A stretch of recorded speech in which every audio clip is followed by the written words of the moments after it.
ಕಣ್ಮಣಿ ದಿವಂಗತ ಪುನೀತ್ ರಾಜ್ಕುಮಾರ್ ಜನ್ಮದಿನ ಹಿನ್ನೆಲೆ ಧಾರವಾಡದ ಅಭಿಮಾನಿಯೊಬ್ಬರು ವಿಭಿನ್ನ ರೀತಿಯಲ್ಲಿ ಕಾರ್ಯ ಮಾಡುವ ಮೂಲಕ ಅಭಿಮಾನ ತೋರಿದ್ದಾರೆ. ಹೌದು, ಧಾರವಾಡ ತಾಲೂಕಿನ ಮನಸೂರ ಗ್ರಾಮದ ಯುವ ಕಲಾವಿದ ವಿಠ್ಠಲ್ ಅಂಗಡಿಯವರು ಪುನೀತ್ ಅವರ ಅಪ್ಪಟ ಅಭಿಮಾನಿ. ಈ ಹಿನ್ನೆಲೆ ವಿಠ್ಠಲ್ ಅವರು ಪುನೀತ್ ಜನ್ಮದಿನವನ್ನ ವಿಶೇಷ ರೀತಿಯಲ್ಲಿ ಸೆಲೆಬ್ರೇಟ್ ಮಾಡಿದ್ದಾರೆ. ಅದಕ್ಕಾಗಿ ಅವರು ಅಂಗಡಿ ಹಾಗೂ ತಮ್ಮ ಮನೆಯ ಗೋಡೆಯ ಮೇಲೆ ಅತ್ಯಂತ ಸುಂದರವಾಗಿ ಪುನೀತ್ ಚಿತ್ರವನ್ನ ಬಿಡಿಸಿ ನೋಡುಗರನ್ನ ಮಂತ್ರ ಮುಗ್ಧಗೊಳಿಸಿದ್ದಾರೆ. ಕಲಾವಿದರಾಗಿರುವ ವಿಠ್ಠಲ್ ಸತತ 2 ಗಂಟೆಗಳ ಕಾಲ ಶ್ರಮ ವಹಿಸಿ ಅಪ್ಪು ಅವರ ಕಲಾಕೃತಿ ಭಾವನೆಗಳ ರೂಪದಲ್ಲಿ ಹೊರಹೊಮ್ಮಿಸಿದ್ದಾರೆ.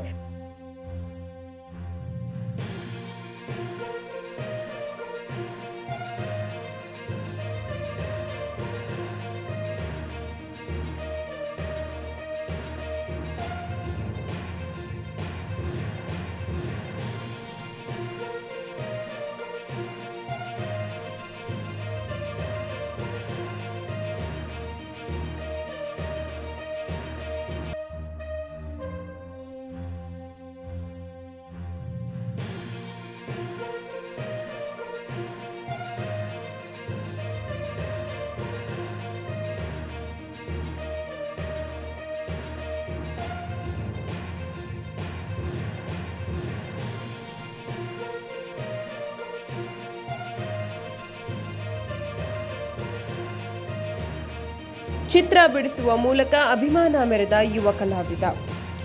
9 ಲೈವ್ ನ್ಯೂಸ್ ಧಾರವಾಡ.